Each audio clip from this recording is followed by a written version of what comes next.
Muito bom dia para todos nós.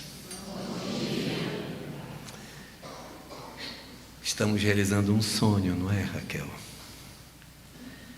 A gente realmente planejou isso faz muito tempo, para a gente poder ter essa nossa oportunidade de estarmos hoje aqui, conversando sobre esses assuntos tão importantes para todos nós. Mas antes de começar, eu queria perguntar, quem daqui é do Grupo Esperança? Gente, levanta o braço. Muito bem, muito bom. Sejam todos muito bem-vindos. A visão que a doutrina espírita tem sobre o que seja família é muito diferente daquilo que, de certa forma, nós encontramos na literatura científica materialista. Porque o que a nossa ciência nos apresenta sobre a questão da família em si é como se nós fôssemos resultado de um processo fruto do acaso, em que, de repente, uma partida de espermatozoides envolveu um específico óvulo, houve uma fecundação e nós, então, surgimos dentro de um contexto familiar, sem que exista nenhuma vinculação maior para que nós tenhamos nos reunido, para que a família tenha surgido. Mas não é essa a visão que a doutrina espírita nos apresenta sobre essa questão. O Espiritismo nos traz uma visão profundamente diferente, exatamente pelo fato de compreender que todos nós somos dotados, sim, de uma fração espiritual, de uma dimensão espiritual que é anterior ao nosso próprio corpo físico, o chamado espírito. E nesse contexto, o que a gente tem na literatura espírita? Os espíritos nos contam coisas muito interessantes. Eles nos dizem que quando nós todos fomos criados, quando nós surgimos como espíritos, quando nós iniciamos a nossa vida já saindo da animalidade, ingressando na hominialidade, não existia vínculos entre nós. Segundo a doutrina espírita, os espíritos não são criados com vínculos de origem, ou seja, nós não possuíamos vínculos espirituais quando fomos criados por nosso Senhor. Nós fomos criados de forma absolutamente individual, sem nenhum tipo de grupo com outros espíritos. Nós fomos criados como indivíduos, sem nenhum laço entre nós. Como, por exemplo, as tartaruguinhas que nascem na praia e rompem o ovo e correm na direção da luz. Elas não têm vínculo entre si, elas não sabem nem quem é a mãe, quem foi o pai, sabe nada. Correm na direção da água, se jogam e vão viver a sua vida. O princípio do surgimento de cada um de nós na condição hominal no planeta, e aí eu estou falando daquele período lá atrás, no período em que nós estávamos saindo do paleolítico e entrando no neolítico, não havia entre nós nenhum tipo de vínculo. O que nos reunia para que nós vivêssemos da maneira como a gente vivia, em bandos, porque o ser humano sempre foi um ser gregário, a gente sempre viveu em coletividade, em grupos, andávamos aos bandos na savana, caçando e sendo caçados, mas nós tínhamos uma forma de viver muito parecida com os primatas. Dá uma olhada como vivem os chimpanzés, como vivem os gorilas. É desse jeitão que a gente vivia, andando em bando dentro ou da savana ou das florestas mais fechadas, no caso nosso, mas nós não tínhamos necessariamente nenhum vínculo entre nós. O que nos vinculava para que nós tivéssemos uma relação, um vínculo, era um fenômeno que a literatura espírita chama de natureza da prova. O que é a natureza da prova? A natureza da prova é a natureza da prova mesmo, é a natureza da prova. O que seria isso?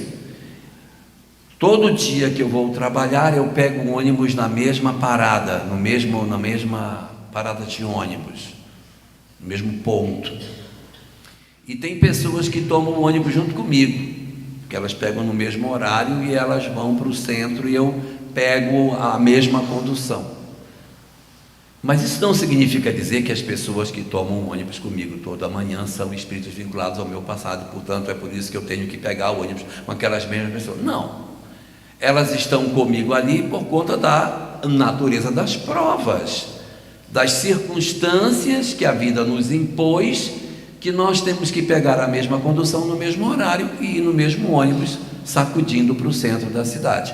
Então isso, na verdade, não nos vincula espiritualmente.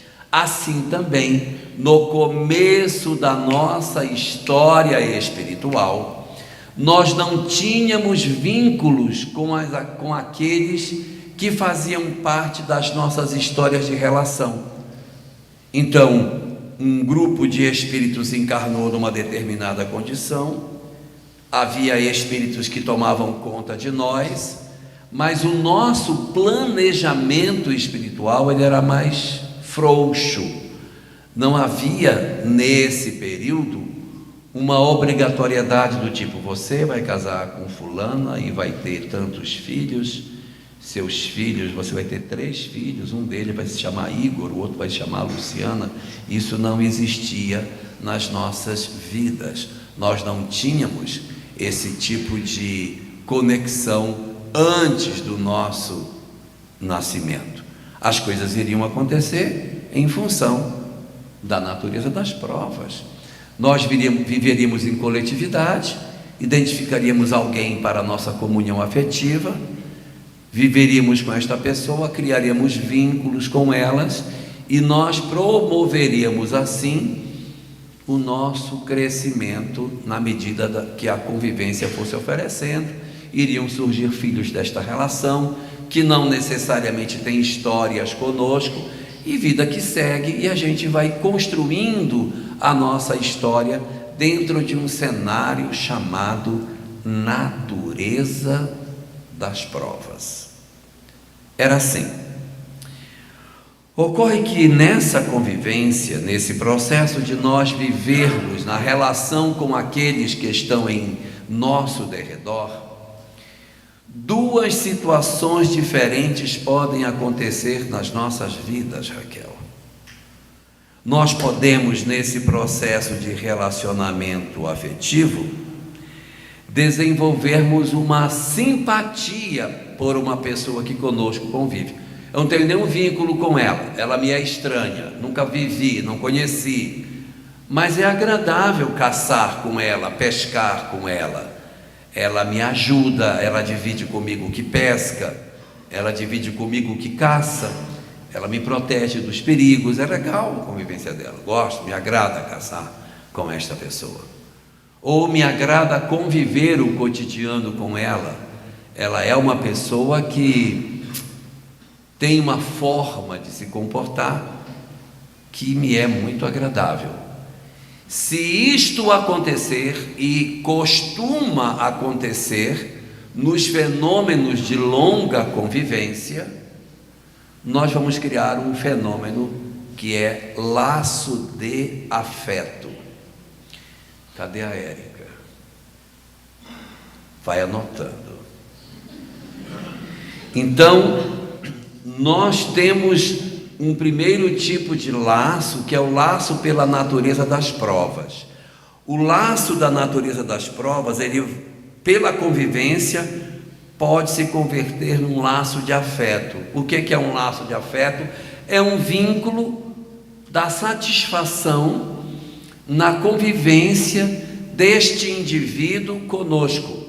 Quando isso acontece, nós desenvolvemos uma relação de afinidade com esse espírito que era estranho, mas agora não é mais. Agora ele não é mais. Por quê? Porque a convivência com ele durante os anos, as décadas, fez com que eu me agradasse da relação com ele e cria um laço que me vincula a esse espírito. Qual é o resultado espiritual disso? O resultado espiritual de uma experiência saudável, de uma experiência afetiva no mundo corporal, é que este indivíduo com o qual eu desenvolvi laço de afeto, ele passa a integrar um elenco de pessoas que se chama família espiritual. Ou seja, o que é família espiritual? É o conjunto das pessoas com as quais já convivemos e com as quais desenvolvemos ao longo das existências laços de afeto. Todas as vezes que nós vivemos uma história e nós nos agradamos da convivência de alguém e desenvolvemos afeto por alguém e criamos vínculos de afinidade entre essas criaturas que passam a ter prazer na sua convivência, este indivíduo passa a fazer parte de um grupo seleto de espíritos chamado família espiritual. A nossa família espiritual, hoje, ela é muito grande. Ela é muito grande. Quantas mães, quantos pais, quantos irmãos, quantos amores, quantos filhos, quantos amigos a gente já teve nas encarnações e que a gente sente uma afinidade incrível com eles. Esses companheiros com os quais nós desenvolvemos esses vínculos de afeto, eles compõem a nossa família espiritual. E a tendência é que esta família espiritual, ela vá crescendo, ela vá se desenvolvendo a cada encarnação. É lógico, porque a gente vem numa encarnação, conhece o pessoal de Pouso Alegre, bota o povo de Pouso Alegre para dentro. Aí numa outra encarnação conhece o pessoal de Caxambu, bota o povo de Caxambu para dentro. E assim vai para Porto Velho, não é, Fábia? Aí lá bota o povo imenso de Porto Velho para dentro. Então vai crescendo, vai desenvolvendo. A cada existência, a nossa família espiritual, ela vai se desenvolvendo. E na medida em que ela vai crescendo, ela vai se tornando cada vez mais universal. Qual é o resultado? Fraternidade universal é o resultado. A junção das famílias espirituais que vão se aglutinando, e quando a gente se der conta, todos são nossos irmãos, todos são nossos amados.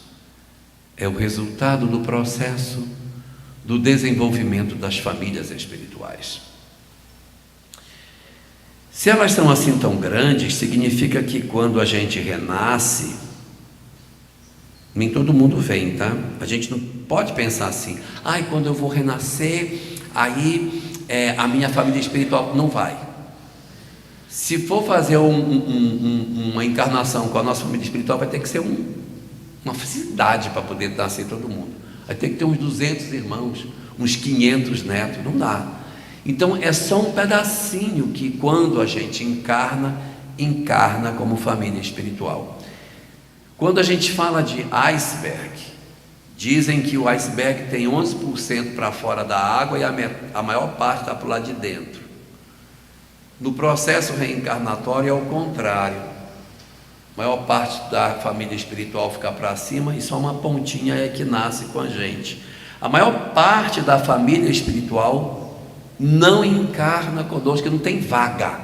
Não dá para vir todo mundo, dá mais agora que o povo tem cada vez menos filhos. Aí, quando tinha isso aqui, 15, 30, ainda dava.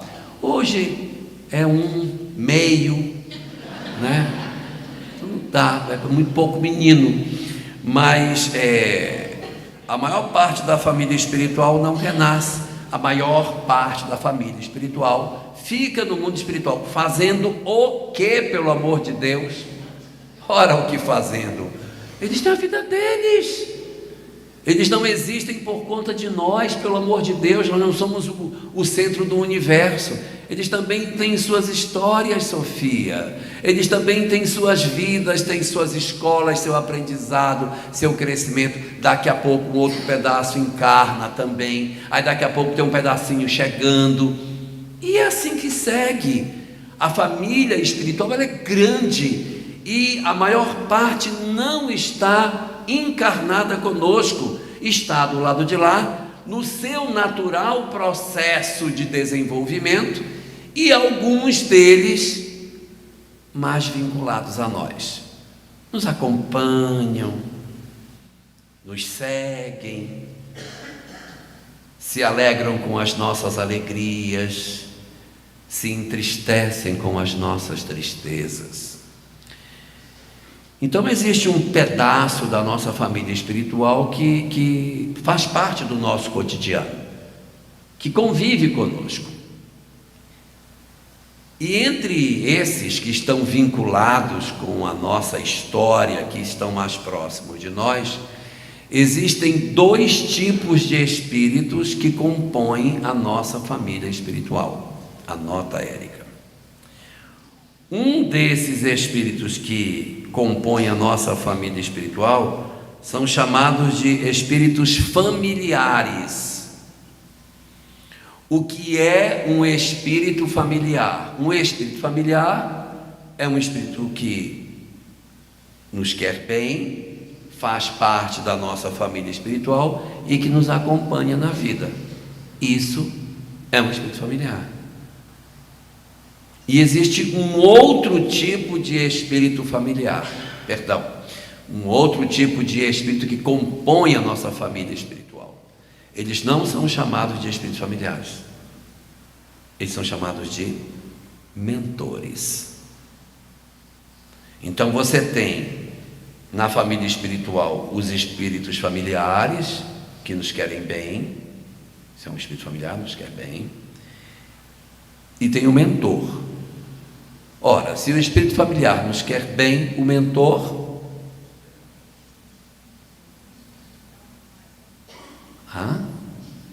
o espírito familiar nos quer bem, então o mentor, pois é, espírito familiar quer o nosso bem. Não, o espírito familiar nos quer bem e o mentor quer o nosso bem. O que é diferente? O espírito familiar nos quer bem, mas o mentor, ele tem uma visão diferente. Ele quer o nosso bem, o que é muito mais elevado do que nos querer bem.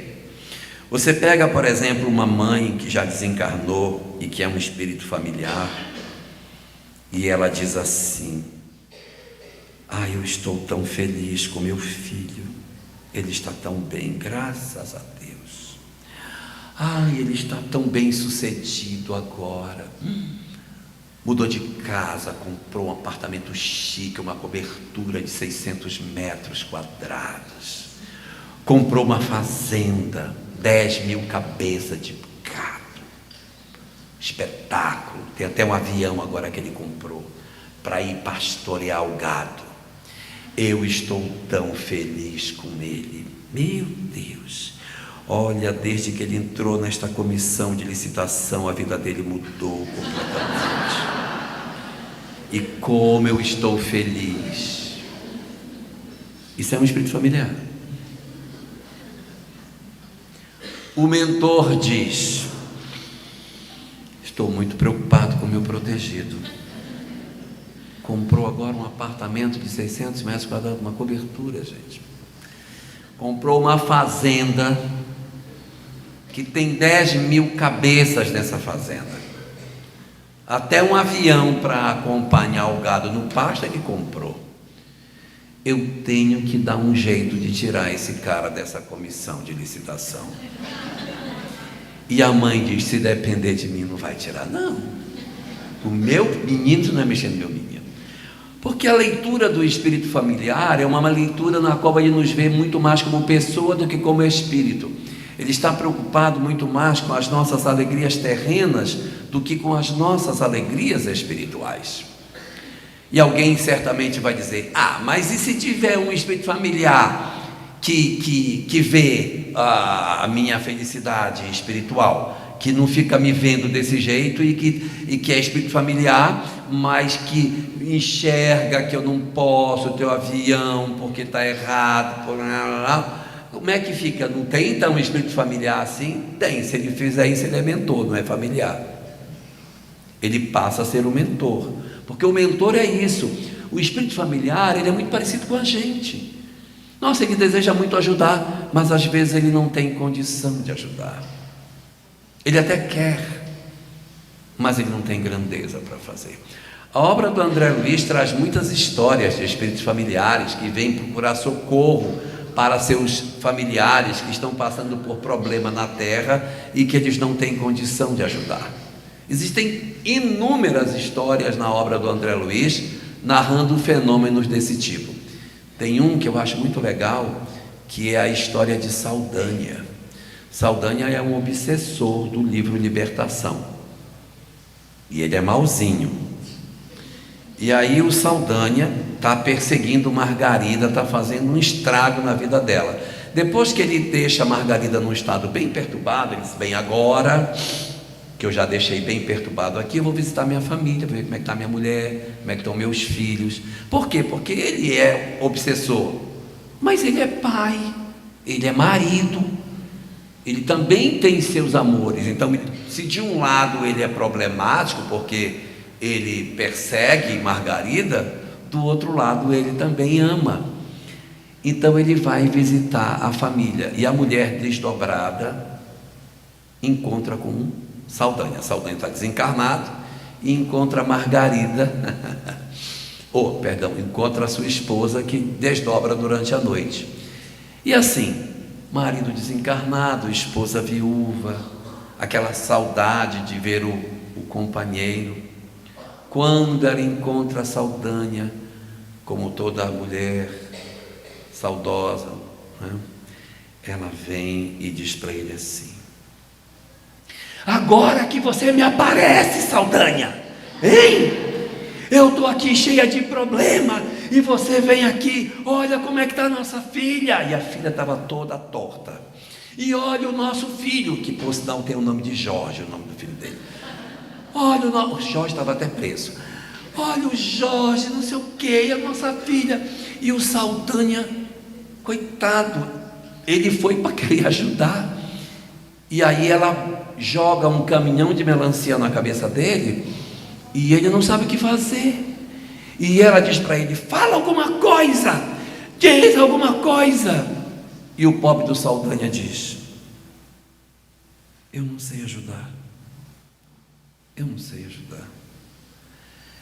Eu só sei fazer o que eu faço, mas eu não sei como é que ajudo. Aí é quando os mentores que tinham ido com ele, estou dando spoiler do livro, os mentores tinham ido para ele assim: você quer que a gente ajude seus filhos? A gente vai ajudar. Aí vai, ajuda os filhos dele, e ele fica numa gratidão danada, Carla. Ele fica numa gratidão imensa. Por quê? Porque os filhos estavam com problema, aqueles desconhecidos vieram, ajudaram os dois filhos, e aí ele se vira para os dois mentores e diz: eu não tenho como agradecer você o que você fez pelos meus filhos. Eu nunca conseguiria fazer o que você fez. Meu Deus, eu vou ter uma gratidão eterna pelo que você fez por mim. Se eu pudesse fazer alguma coisa para ajudar você pelo que você fez pelos meus filhos, eu faria. Então o mentor vira-se para ele e diz: então salve Margarida, que é minha filha. Aí ele quebra o Saldanha no meio, e o Saldanha volta para desmontar o processo obsessivo, como gratidão pelo que ele fez. Tá vendo como o amor é, né? Ele tinha suas fragilidades, mas ele tinha amor também. Espíritos familiares são assim. Eles têm virtudes, mas eles também têm imperfeições, eles têm dificuldades, mas eles nos amam, eles nos gostam. Eles querem o nosso bem, nos querem bem, né?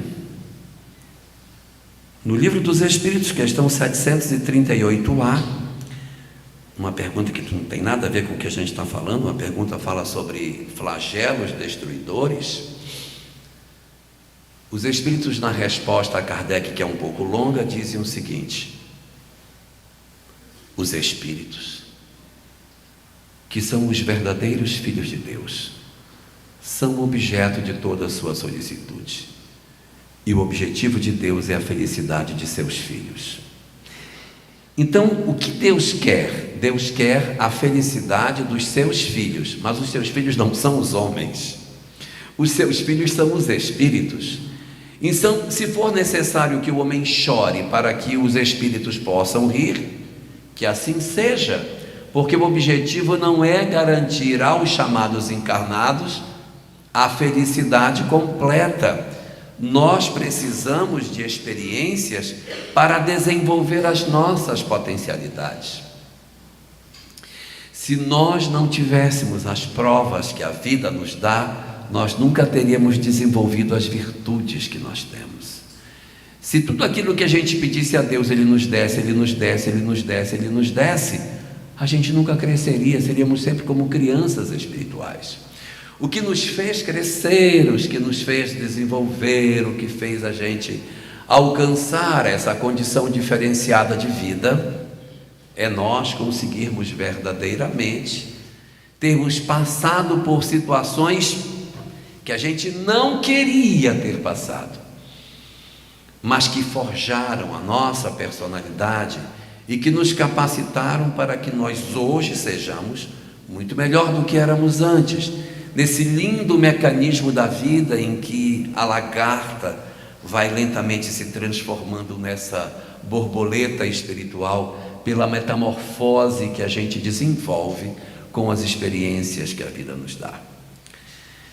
E isso é muito interessante, porque quando a gente entra em contato com a doutrina espírita, existe uma coisa que o pessoal fala muito para a gente. Dizem assim: o nosso destino é a felicidade. Você já deve ter ouvido falar isso. Todo mundo vai caminhar para a felicidade, é o destino de todos nós.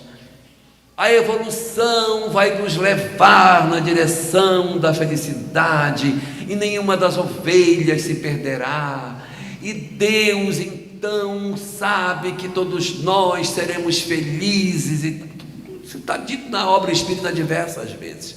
E há uma pergunta que se impõe quando a gente se depara com esta informação. Ora, é lógico,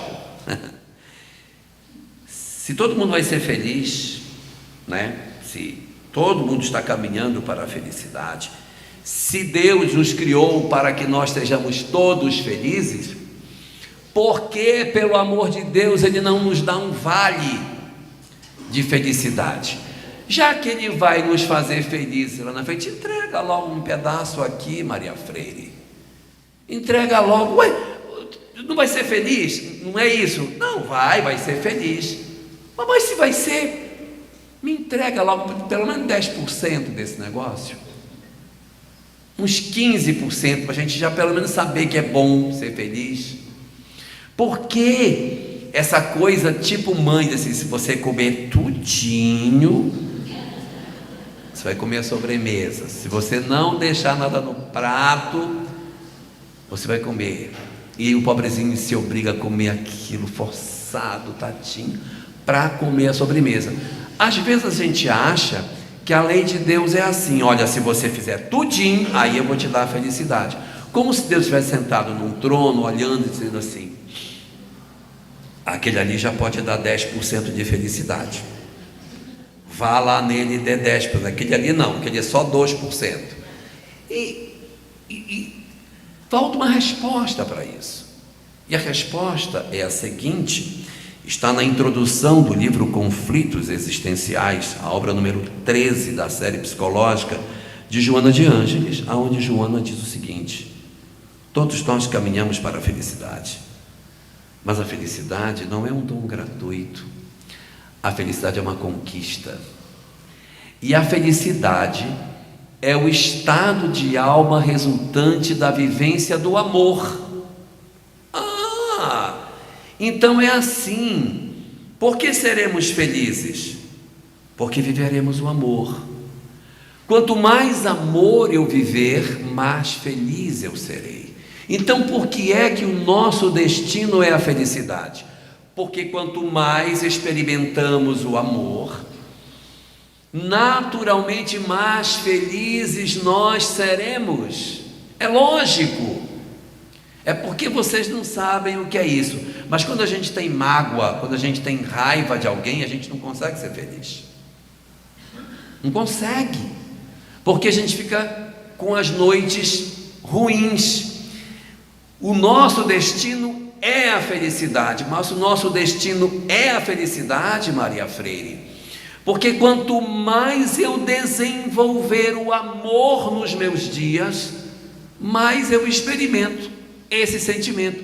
Não é preciso que Deus fique com uma fita métrica nos medindo todo dia para saber quanto que Ele já pode dar. A regra é a seguinte: amor sente felicidade, não amor vai sofrer. Questão 614 do Livro dos Espíritos, a primeira questão da terceira parte da obra, que abre as chamadas leis morais. Quando Allan Kardec pergunta o que é a lei de Deus, os Espíritos respondem: a lei de Deus é a única verdadeira para a felicidade do homem. Então, para a felicidade da criatura, você pode inventar o que quiser, mas a única verdadeira é a lei de Deus. Você pode dizer que felicidade é um prato de açaí, que felicidade é um prato de pão de queijo, você pode dizer o que você quiser, mas a verdadeira para a felicidade é a lei de Deus.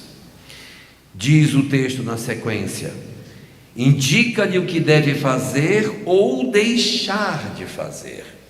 E aí a parte mais importante para nós hoje, o último trechinho da resposta diz: e o homem só é infeliz quando dela se afasta. Então, na medida em que eu me afasto da lei de Deus, eu sou infeliz. Na medida em que eu me distancio do amor, eu sou infeliz. Não existe possibilidade de sermos felizes sem amor. Não há no universo infinito um só espírito que possa dizer com veracidade: eu odeio e sou profundamente feliz. Ele pode ter satisfação no ódio, mas felicidade não tem. A felicidade é o atributo dos que amam. Quanto mais eu experimento o amor, meu Deus, muito mais feliz eu me torno, muito mais pleno, muito mais rico espiritualmente eu sou, na medida em que eu experimento este sentimento. É confuso o que eu estou dizendo? É claro o que eu digo? Faz sentido? Pois é. Nas nossas relações familiares, nem sempre a gente desenvolve laços de afeto, sabia? Tem vezes que a gente convive e desenvolve laços de desafeto. Ao invés de eu conviver com alguém e dizer: eu gosto de caçar com ele, eu gosto de pescar com ele, a pessoa diz: eu odeio pescar com ele. A vontade que eu tenho é de caçar ele. Ele é muito antipático. Meu Deus do céu. Tenho vontade de esganar essa pessoa. Quando isso acontece, quando nós nos movimentamos no sentido contrário, e nós, ao invés de trazermos esta pessoa para a nossa família espiritual, nós criamos um laço de desafeto. Quando eu crio um laço de afeto, a tendência é que esse laço permaneça e a gente se reencontre nas próximas existências, porque a gente se gosta, uai. Se eu gosto, eu quero estar perto de quem eu gosto. Então, aquilo que era a natureza das provas se torna laço de afeto, e a gente então vai ter uma história nas encarnações seguintes, em que essas pessoas que são nossos laços de afeto, eles voltam a nos encontrar, ou seja, a família espiritual fica renascendo parte dela perto de nós. E se ao contrário, ao invés de eu desenvolver um laço de afeto, eu desenvolver um laço de desafeto, ora, está na cara que se quando eu gosto de alguém, eu atraio esse alguém e ela vai fazer parte da minha vida, é lógico que quando eu rejeito alguém, quando eu não quero alguém, quando eu quero distância desse alguém, quando eu renascer, esta pessoa que eu rejeito, que eu não quero, ela vai então vai nascer perto também. Ai, meu Deus. Aí a gente diz assim, mas por que Deus faz isso? Parece que Ele é sádico. Sabe que eu não gosto dele. E como diz lá na minha terra, aponhou bem pertinho de mim. Por que colocou essa pessoa do meu lado? Se sabe que eu não gosto desse cara. E o miserável vai ser meu irmão. Pelo amor de Deus.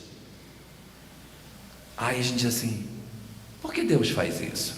Qual é a lógica de Deus para fazer com que nos nossos ambientes familiares renasçam pessoas que não são o nosso laço de afeto? Que coisa horrível, já não gosto dele, o bicho veio para perto de mim. E a resposta está no seguinte: o objetivo de Deus é que sejamos felizes. Esse é o objetivo dele. O objetivo de Deus é que nós sejamos felizes. E não dá para ser feliz se a gente não amar. Não tem como. Como diz o Fagner, não dá para ser feliz, não dá para ser feliz. Por quê? Se eu odeio alguém, eu tenho meu coração pesado. E se eu tenho meu coração pesado, não vou alcançar a felicidade. O que Deus quer, não quer nos dar a felicidade. Não é esse o destino de todos nós, Luciana. Não é essa a grande movimentação espiritual que a vida tem para nos oferecer? Por que motivo, então, pelo amor de Deus, Ele nos entrega essa pessoa tão antipática? Porque Ele quer que a gente resolva. Eu preciso resolver as minhas encrencas para que eu possa comer da sobremesa. Bom, deixa eu logo acalmar as esposas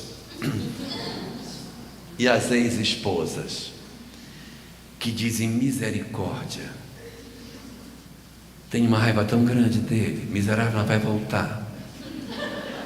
Meu Deus do céu, é muito castigo, né? Você tem um cara, o cara persegue, perturba a sua vida, faz um monte de coisa errada. Aí você vem na doutrina espírita consoladora, aí diz, sabe aquele cara que você não gosta? Pois é, acaba vai nascer perto de você de novo. E assim a gente fica apavorado, diz, meu Deus do céu, eu não acredito nisso. Realmente pode voltar, mas não necessariamente como marido, pode voltar como filho, como neto. Você vai puxar uma orelhinha, né? 2 orelhinhas. Ele não vem necessariamente na condição de marido, porque o que importa não é muitas vezes a convivência marital, mas é o ato de você estar com alguém para resolver os problemas que a gente possui. Então, quando você tem um laço de desafeto com uma pessoa, esse laço de desafeto, ele é um laço que ele pode ter duas naturezas. Ele pode ser movido pela mágoa e pode ser movido pelo ódio. Qual é a diferença de um para o outro? A mágoa é sempre um amor que adoeceu, o ódio não necessariamente. A mágoa sempre é uma história em que você esperou de alguém alguma coisa e esta pessoa não entregou o que você sonhava. E sem querer deixar vocês com raiva de mim, mas eu quero dizer para vocês que a gente nunca se magoa com as pessoas, viu? Ou melhor, as pessoas nunca nos magoam. Nós nos magoamos com a imagem que a gente faz da pessoa. Então a pessoa diz: você nunca poderia ter feito isso comigo. Mas o outro só está sendo o que ele é isso. É que eu inventei na minha cabeça que o outro é de outro jeito. Aí eu me magoo com a imagem que eu fiz dentro da minha cabeça daquilo que o outro seja. Então a gente se frustra e se magoa com quem se ama, a gente não se magoa com quem não ama. Magoar significa: eu não esperava que você fizesse isso comigo. Nossa, foi uma decepção profunda. Isso é mágoa.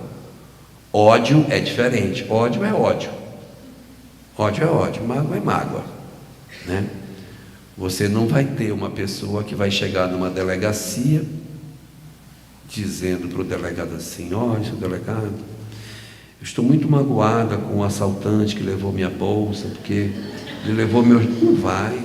Não existe mágoa nessas condições, porque não existe amor antes. A gente se magoa com o filho, é a pombinha da paz.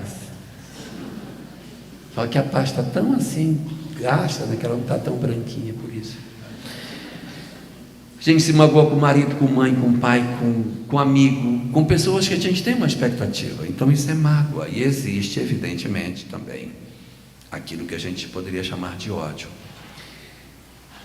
Se existe mágoa entre pessoas, entre marido e mulher, ora, se existe mágoa é porque por baixo da mágoa tem amor.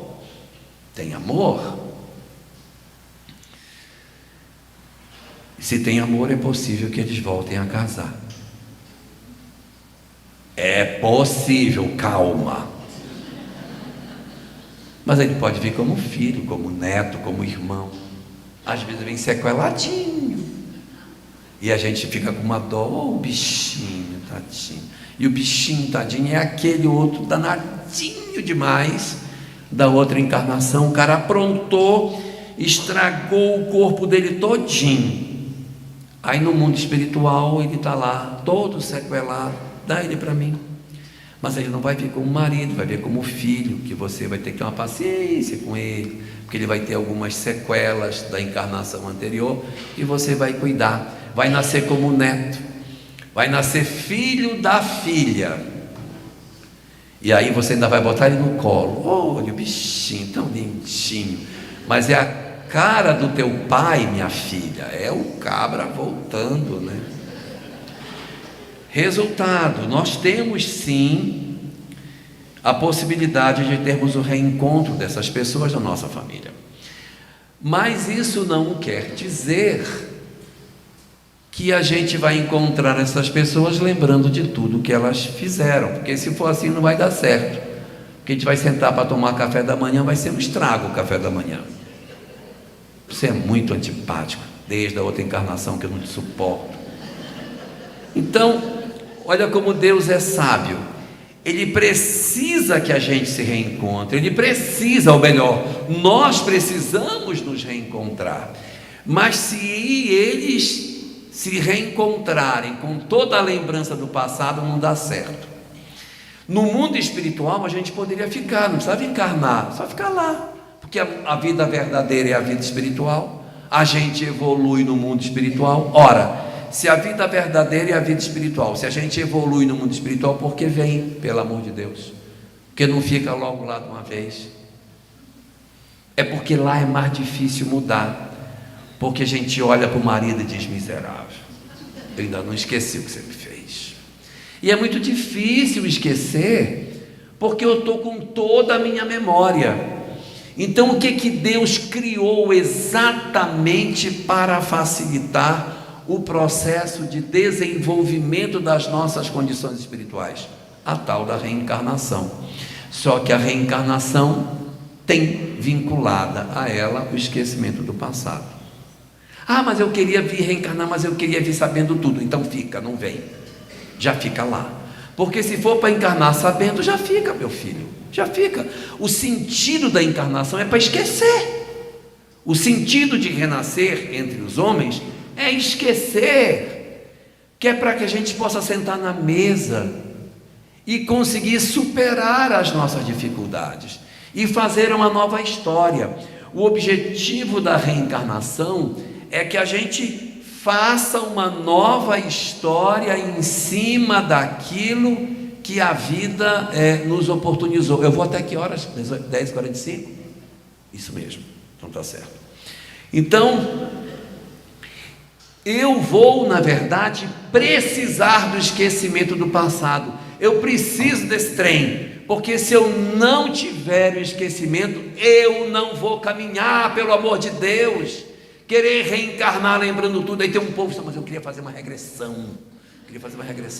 Aí vai abrir uns porões psicológicos que não faz sentido. Eu não estou dizendo com isso que terapia de vidas passadas é errado, não. Porque às vezes a pessoa tem um bloqueio, não consigo entrar em elevador, eu tenho medo de elevador, quando fecha aquela porta, me desespero, eu quero arrancar a porta e gritar. Faz uma regressão. Aí a pessoa faz uma regressão e descobre que foi sepultado vivo. Aí ela descobre que aquilo foi uma experiência que aconteceu no passado, aquilo é revisitado, o terapeuta faz ela compreender que aquela história é do ontem, não do agora, trata o transtorno do estresse pós-traumático da existência anterior, minimiza os efeitos no hoje daquilo do ontem e faz bem. Aí é legal. O problema é que o cara já curado diz assim: e quem me sepultou? Aí é o problema. Essa pergunta não se deve fazer, porque até eu descobrir que fui sepultado vivo, legal. O problema é eu querer descobrir quem foi que me empurrou para dentro da cova vivo e pregou o meu caixão todinho. Quem foi que fez isso, pelo amor de Deus? Aí você vai trazer do passado para o hoje tudo que você não deveria trazer. No livro Os Mensageiros, no capítulo 10, nós temos um caso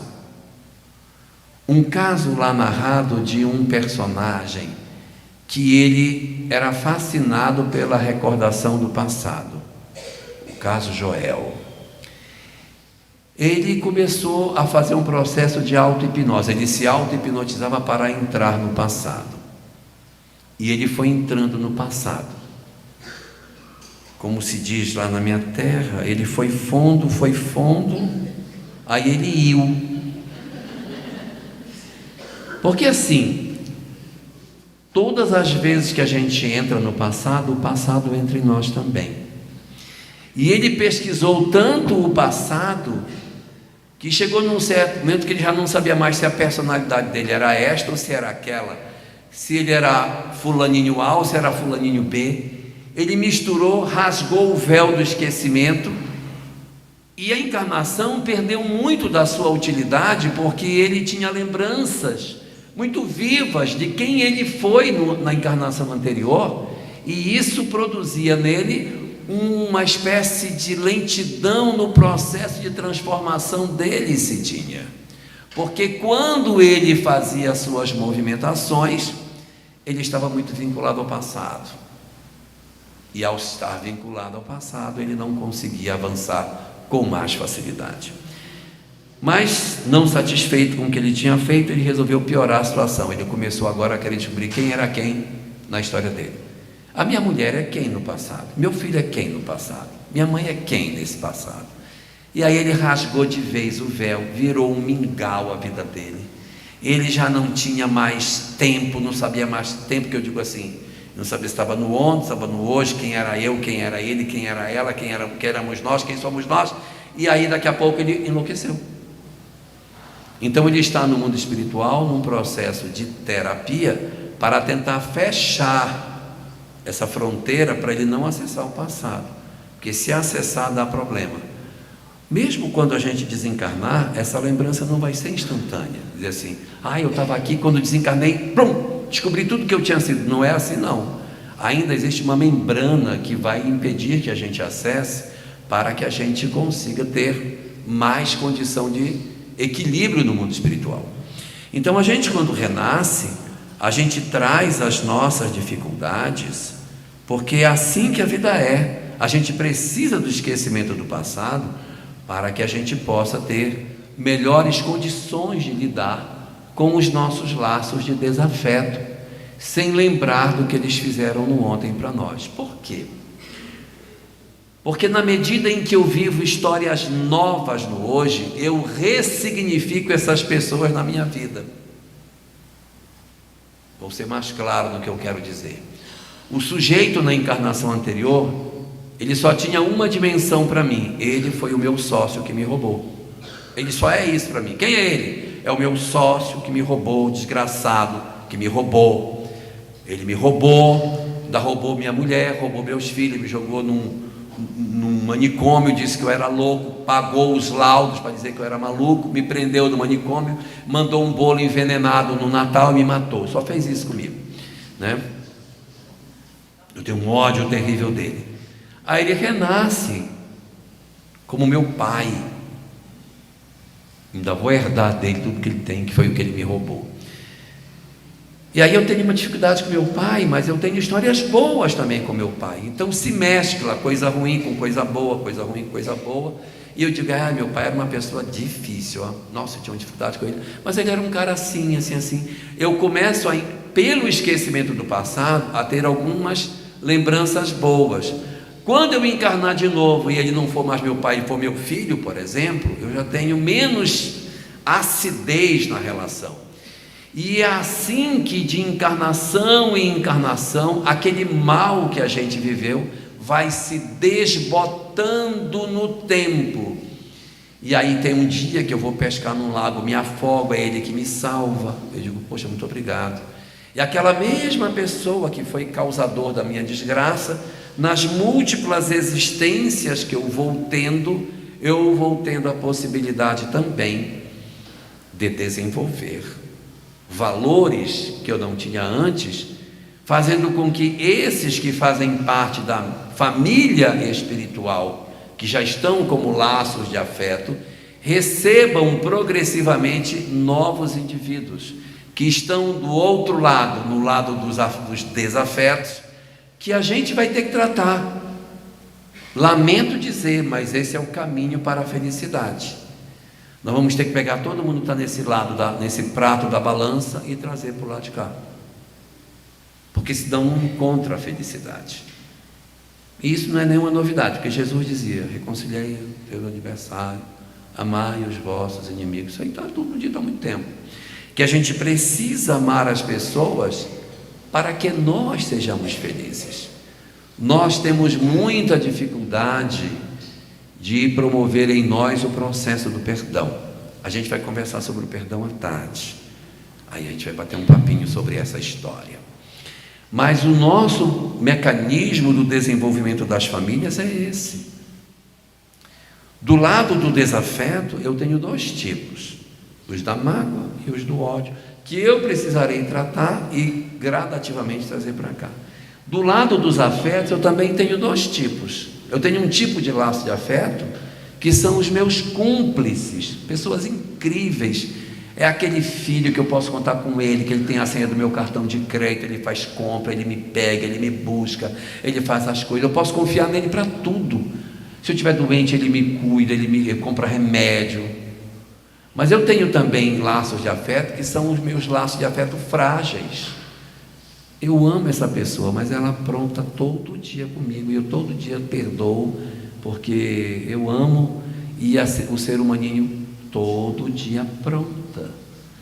Aí ele se droga, aí você vai juntar o cara na boca, você leva para casa, você dá banho, escova, arruma o sujeito, bota na clínica de recuperação. Agora vai, não mamãe, agora vai, agora vai.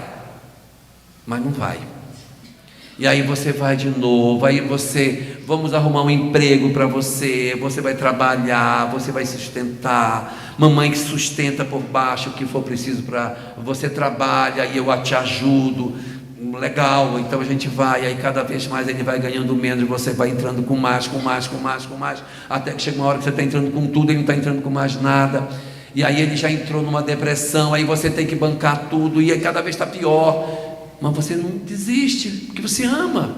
Então nem todo mundo que é laço de afeto é necessariamente alguém resolvido. O laço de afeto é alguém que eu amo, mas esse alguém que eu amo pode ser uma pessoa frágil. No fundo, as nossas famílias são como se fossem uma grande bisteca. Vocês conhecem bisteca?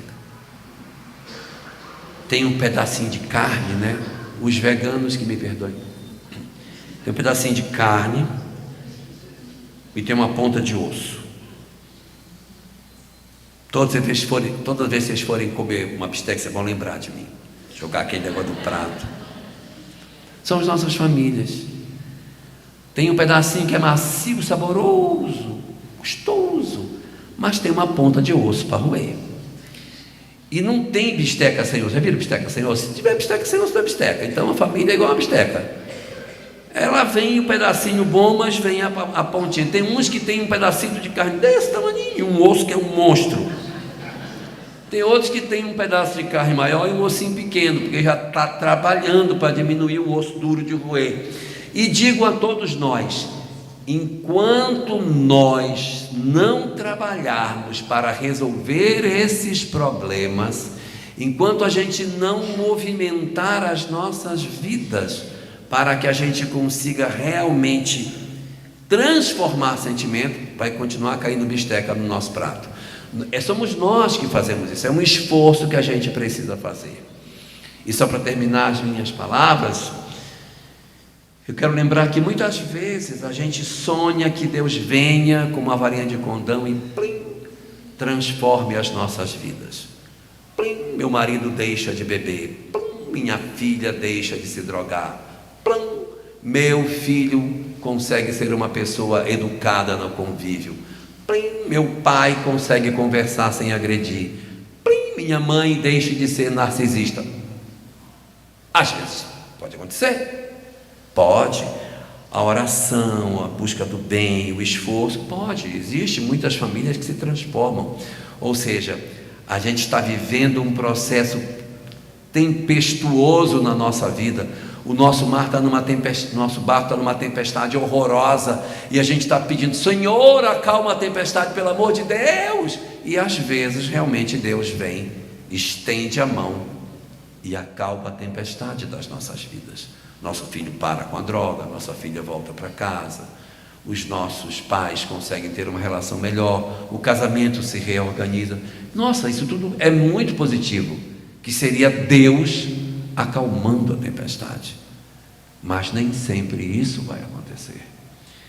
Tem vezes que a gente ora para que Deus acalme a tempestade, mas Ele não acalma a tempestade, Ele acalma o marinheiro.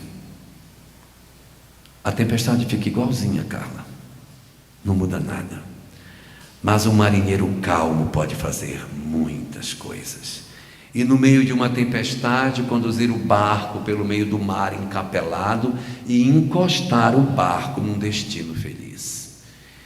Então não tenhamos dúvida de que quando por algum motivo a tempestade não passa, o Senhor está nos dando as ferramentas para que a gente se acalme e conduza, mesmo diante da loucura que a família se transformou, a gente consiga levar o barco para o destino final, porque a gente não vai ter êxito, porque nós transformamos as nossas pessoas que compõem a família, nós não convertemos os nossos familiares. Nós alcançamos êxito quando nós vencemos a nossa indiferença, o nosso desamor, a nossa vontade de desistir. É aí que está a vitória do Espírito. não no sucesso sobre os outros, mas no sucesso sobre nós próprios, para não perdermos a fé e levarmos até o final o propósito das nossas existências nas nossas famílias. A gente vai fazer agora um intervalo, não é assim, minha filha? Exato, é um cafezinho, e depois a gente volta para um outro momento e vamos depois para o almoço, tá bom? Muito obrigado pela atenção de todos, e à tarde a gente continua a nossa conversa.